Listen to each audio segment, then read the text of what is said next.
Can you make a living teaching English in Madrid? Well, the short answer is yes. The long answer is yes, but it's complicated. This is a question I get asked a lot, and basically I'd like to address it today. You can make a decent but not glamorous living as an English teacher in Madrid, and probably many other places in Spain. The long answer to the question is that it depends on what you're doing and what exactly you consider to be a living. I managed to survive on an English teacher's salary for 10 years. Eventually, I started an online business which is related to teaching but does not require me to be in front of students and does not require me to have a boss. I'm much better off this way, but it is possible, and I did it for quite a while. The market is there, but the salary was hardly getting me rich. Plus, I didn't have kids, I didn't have a family, I didn't have a lot of material expectations for my life. That makes it a bit easier. I'm Daniel Welsh. This is the Spain to Go podcast, the best podcast in the entire multiverse about all things Spain. This is episode 25, and it's about teaching English. So I have an article on my website about the cost of living in Madrid. It probably needs some updating, but you should definitely take into account the cost of living in Madrid or wherever else you are in Spain when thinking about moving here or getting a job here.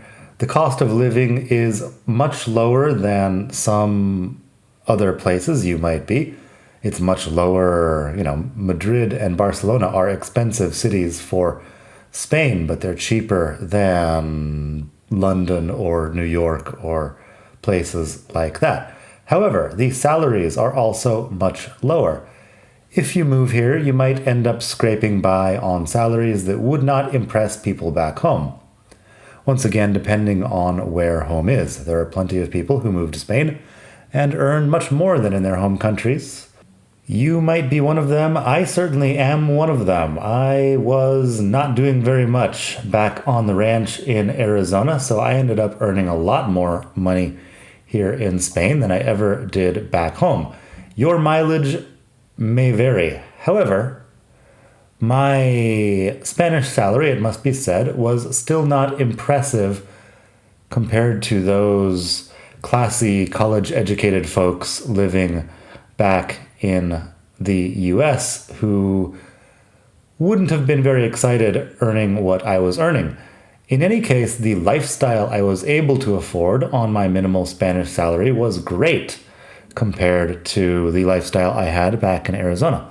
So it's all a bit of a trade-off. You can come to Spain, you can earn less, you can live a very good life anyway. Living abroad is a great experience, and you'll certainly have fun. So here, I'm going to present a few different ways that English teachers earn a living, and the pros and cons of each. Are you ready? Let's go. First up, you can work as an au pair in Madrid. A lot of people come to Madrid or other cities in Spain to work as an au pair. I'm sorry about using Madrid as my example all throughout this. This is where I lived for the most time. Replace Madrid with any medium or large city in Spain, and we'll talk about the Madrid-Barcelona thing at the end. Anyway, a lot of people come to Spain to work as an au pair.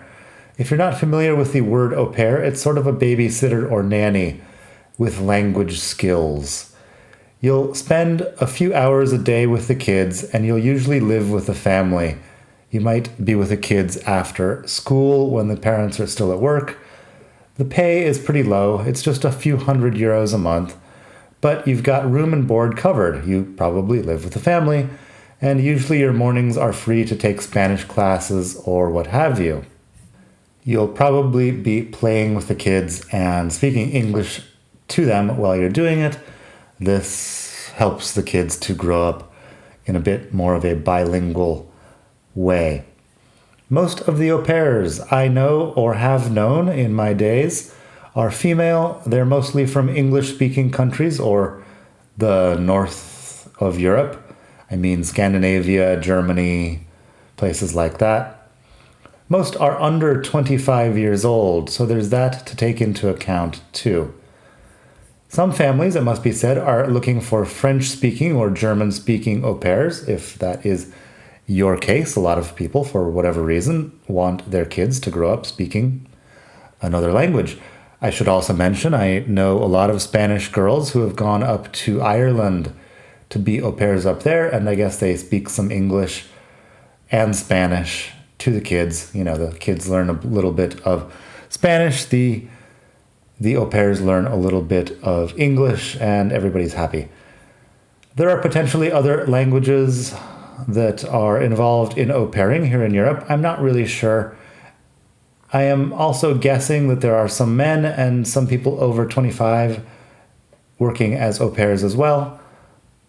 You can check online for agencies. The spelling, in case you're completely out of the loop here, is A-U-P-A-I-R. I think it's a French word. I don't know what it means. It is just a word that is used to refer to these babysitters with language skills or nannies with language skills. Anyway, a lot of people have great experiences as au pairs. They get to live in Spain for a while. They can learn Spanish, have an adventure, maybe save a little bit of money.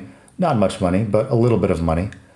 Other people have terrible experiences. They end up with terrible families, and they don't do very well. It's a bit hit or miss. Some families apparently are hoping to get a cheap servant, and some apparently treat their au pairs very well. There is a wide variety out there. So, you know, I've heard the horror stories, I've heard the very happy stories. Your mileage may vary. Anyway, you can find an agency online and see what happens. I don't have any personal recommendations here, but I'm sure you can Google around. You can also work as an auxiliar de conversación. Auxiliar de conversación is sort of a language assistant. You could probably Google language assistant in Spain and get there. Auxiliar de conversación is a conversational helper, I guess would be a more literal translation. So Spain has invested a lot of money in their bilingual education system over the past decade or almost 2 decades now, basically as long as I've been here. The Auxiliares program seems to be pretty effective at raising the general level of English in Spanish people around, you know, at least the big cities. Even if the program is sort of controversial among the locals, the whole bilingual system is a bit controversial. I might get into that another day. But if you are an auxiliar, basically, you'll be giving a few lessons each week in English, and generally you'll help the teachers out with some language stuff. It's approximately a half-time job, not exactly full-time, and the salary is about 1,000 euros per month, which is not amazing, but it's pretty good for a less than full-time job. You can live on that, although not glamorously. A lot of auxiliares also have enough free time to give some private lessons on the side in cash, and they can have some extra money. Either way, with the auxiliar's salary, you'll be able to rent a room, go out to lunch, travel on weekends in a sort of minimalist way, staying in hostels or whatever, and generally have a pretty good time. Pro of being an auxiliar. You have the visa worked out from the get-go. You don't have to do the whole process I did. You just have to stand in a few lines and boom, you're legal. Not all of us were so lucky.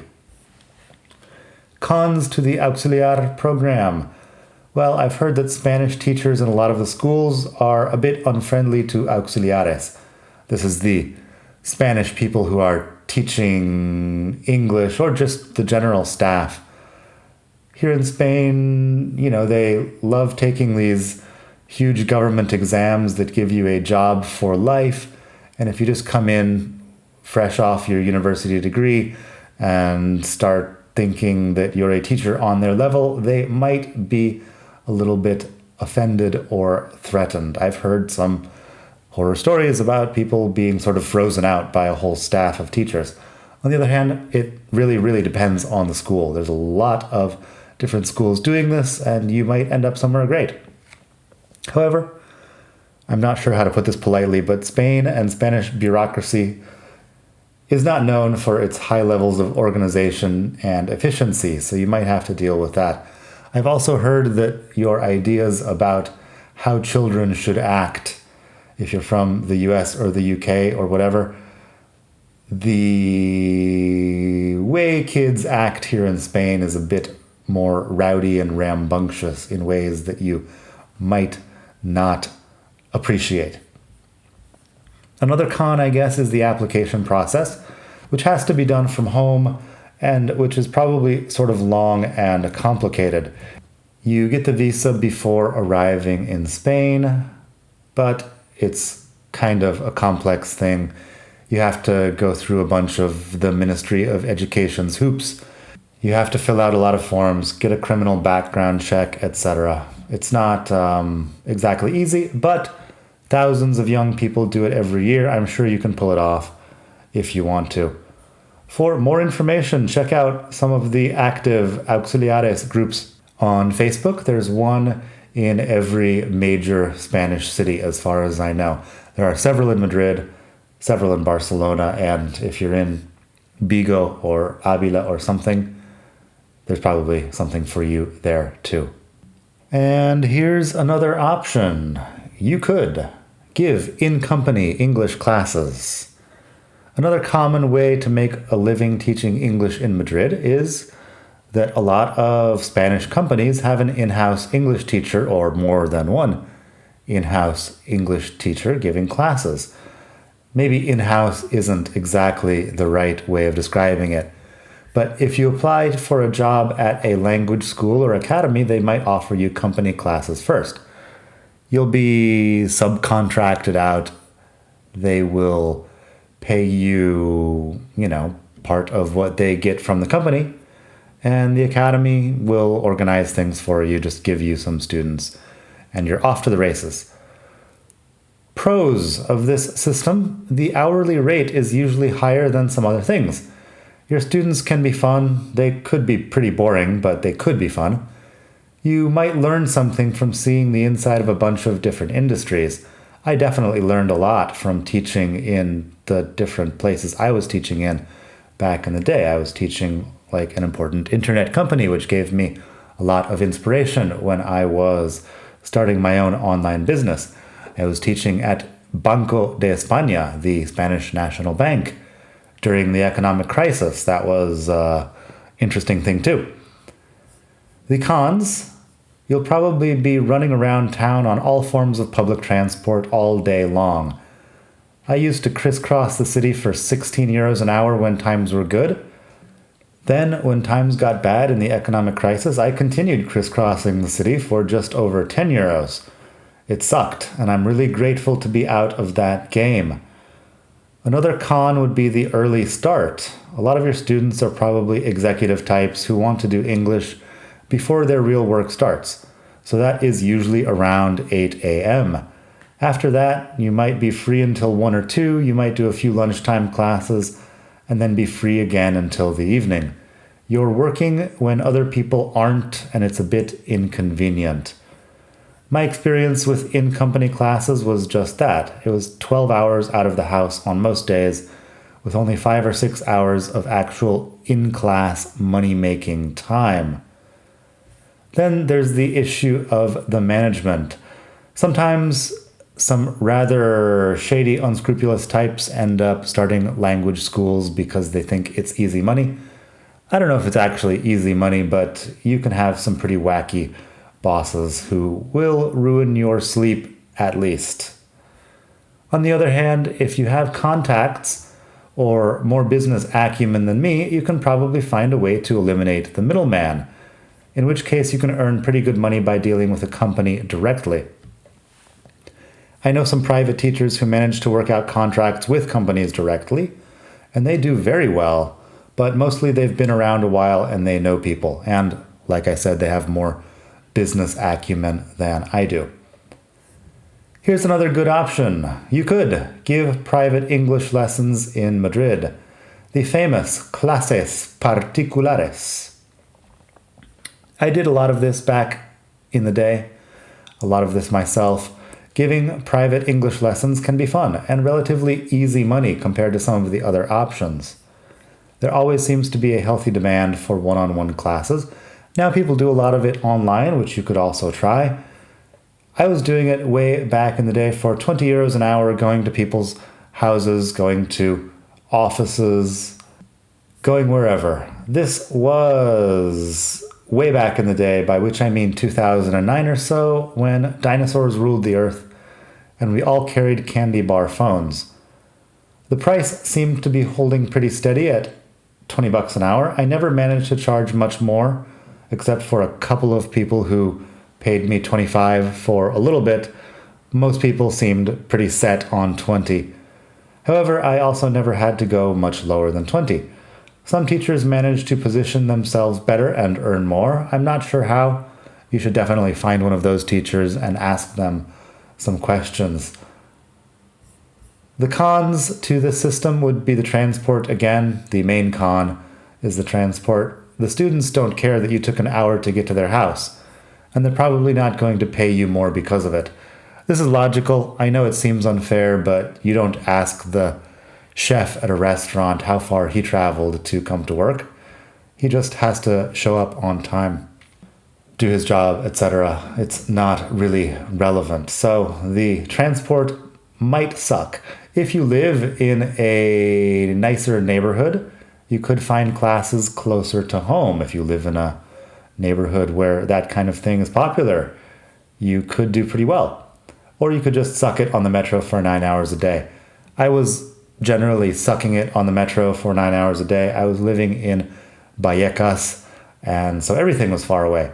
When I moved up to the north around Plaza Castilla, my life got better in that sense. Another con is that a lot of people are kind of flaky and love canceling classes. The best thing to do in this case is to work out a sort of prepayment plan where you keep their money if they cancel with less than 24 hours notice. Not everyone will accept those terms, but some people will, and it's better for you as a teacher. After all, you can't pay your rent with the money you were gonna make, but eventually didn't. So try to work out something like that, and your life will be better. The pros to private lessons, like I said, the money is better, and you can sometimes be pretty flexible with your schedule. Also, new students are relatively easy to find, except in summer, when the city grinds to a halt, or most of Spain actually grinds to a halt. We'll talk more about that in a minute. Finally, teach English in a language school. Teaching English in a language school can be fun. This is what I personally have the most experience with. This is what I did at least half the day for about 10 years. The other half I was doing company classes, private lessons, etc. So language schools can be fun. If you work in certain places, you might also have a block of hours, meaning you're not running around the city all day.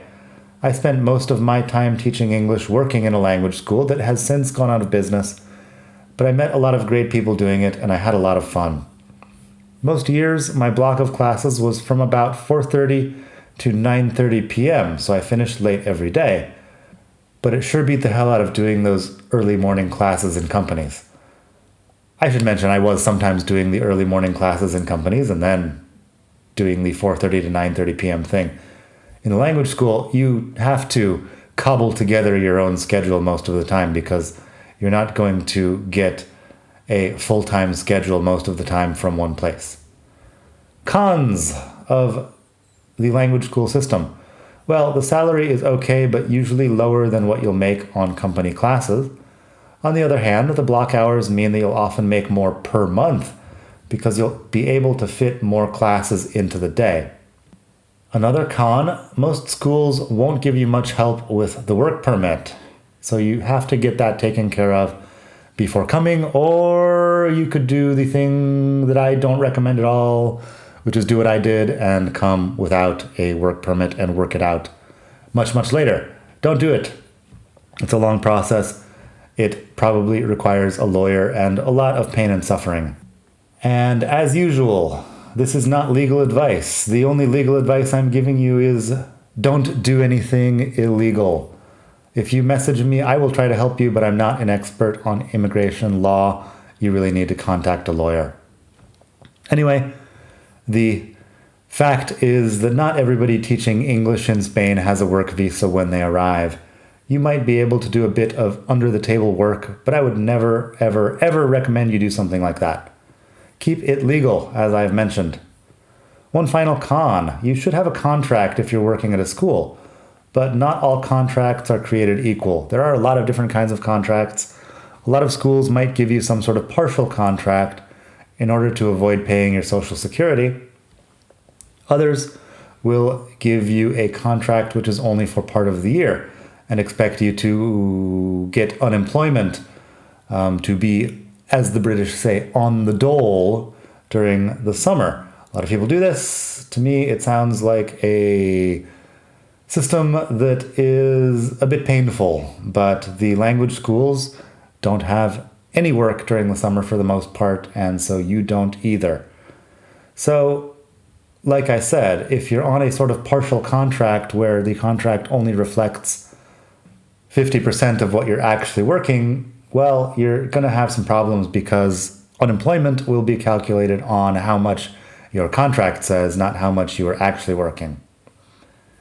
Anyway, when you're looking for a job, just keep in mind that all language schools are different. Some are very well run, some keep everything above board, and others do as much as possible under the table. It all depends. The government spends more or less time and money going after these people, and the situation can change pretty rapidly. It's also not unheard of for schools to pay late because the owner is out binge drinking everyone's salary. That's a story for another day. Anyway, can you make a living teaching English in Spain? I guess it sort of depends.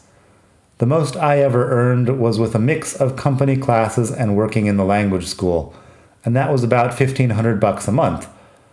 That was about $1,500 a month for 3 to 4 months of the year.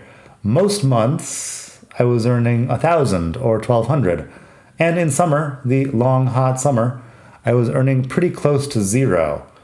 So the pro of that situation is you don't really have to work in July, August, or partially September. It can be nice if you have a very minimal lifestyle and like traveling on the cheap. However, nobody's paying you and it has to be really cheap. The pro tip from somebody who's been around that block many, many times is to start saving money in January so you don't spend the whole summer eating rice and beans while watching the contents of your secret money sock dwindle towards zero.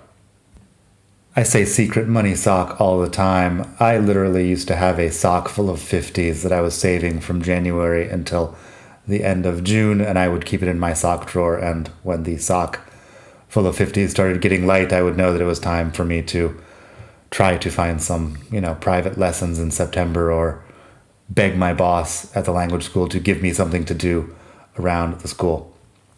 Anyway, a lot of expats end up going home for the summers or trying to scrape by on a few private lessons or maybe summer camps. You can do summer camps or online classes. You used to be able to do a lot of online classes with kids in China. I believe China has since cracked down on that. I'm not an expert, but you could try to do something like that. Again, it's not glamorous. You probably won't save enough to live like an aristocrat or even a starving artist in Paris because, let's face it, Paris is expensive. In the end, you can definitely make a living teaching English for a while, but I personally decided to get out of it after a few years. It was fun and I knew I could keep doing it, but I really didn't want to be 45 years old and doing a job for 25-year-old me. a job the 25-year-old me loved would not necessarily be the same thing I would be excited about 20 years later. So there's no disrespect to people who are teaching at whatever age. It just wasn't something I wanted to do forever. My final caveat today is that I have been talking about Madrid because that's where I lived for the longest time. I was there for about 13 years. Now I'm in Barcelona. I haven't been actively teaching in Barcelona, just running my online thing. So most of what I know is about Madrid. However, every time I've been anywhere in Spain, I do see that there are language schools. Any medium to large city would have something. If you have some experience living and working in some small town, please let me know. Go to expatmadrid.com and swing by the contact form. You could just go to expatmadrid.com/contact and write me a message about your experience. I would love to talk to you about what it's like making a living as an English teacher in Valladolid or Oviedo or something like that. I just don't know much about it, but I assume it is possible. That's the whole issue with Spain, is that most people, a lot of people, I don't want to say most, a lot of people when they talk about Spain, what they're really talking about is Madrid and Barcelona, and they have no idea about anywhere else. I have some idea about other places, but only because of traveling. I really wouldn't be able to tell you what it's like living there. Anyway, I hope you have a great day wherever you are in the world. Like I said, expatmadrid.com is the blog. You can find all kinds of stuff related to Spain and generally life in Europe in the early 21st century. There's quite a lot there. You will probably enjoy it. Anyway, I'm out. That's all for today. I hope you have enjoyed this episode, and we will talk soon. Bye.